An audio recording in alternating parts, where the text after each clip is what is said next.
My 2 visits to Yonghe Temple. I am a scholar who has lived overseas for more than 30 years. At the end of last year, after 7 years away, I finally embarked on a journey back to my homeland to visit family.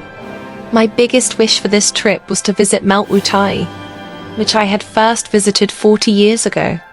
However, fate had other plans for me, leading me instead to 2 remarkable encounters with Yonghe Temple.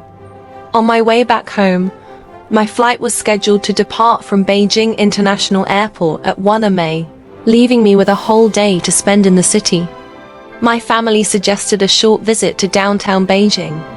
Normally, I would have opted to rest in a hotel or catch up on work.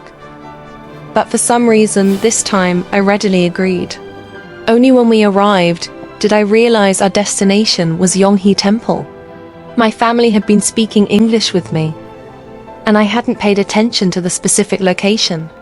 The moment I saw the temple, I felt an overwhelming wave of emotions. When I was young, my grandmother lived in Beijing, and during my university summer breaks, I often explored the city's famous landmarks with my cousin, places like Beihai Park, the Forbidden City, and the Summer Palace.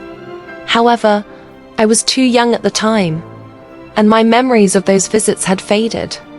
This unexpected reunion with Yonghe Temple felt like destiny. Having already taken refuge in Tibetan Buddhism's Mahamudra teachings, I was filled with excitement and joy. I took a bundle of incense and, starting from the front gate, sincerely prayed at each Buddha statue throughout the temple. At every altar, I prayed for the blessings of Buddhas and Bodhisattvas, hoping that the Dharma protectors would guide me on my path, grant me wisdom and merit, help me see my true nature, and ultimately achieve enlightenment to benefit all sentient beings. Later, I learned about the Chinese tradition of visiting both Mount Wutai and Yonghe Temple, but at the time I was unaware.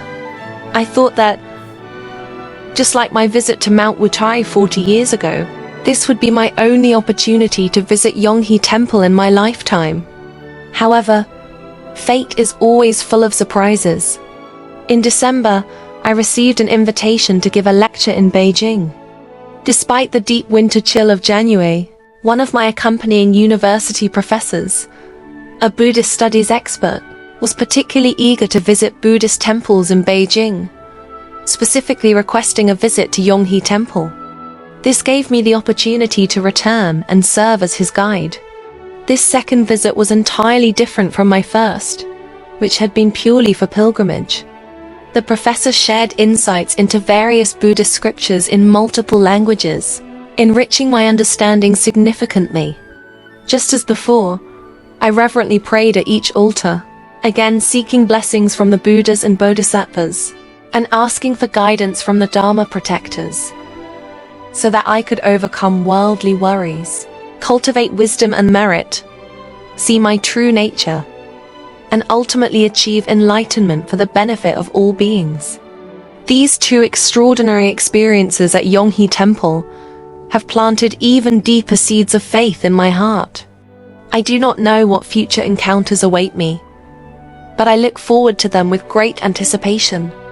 I also sincerely hope that everyone who visits this sacred place finds spiritual solace and blessings.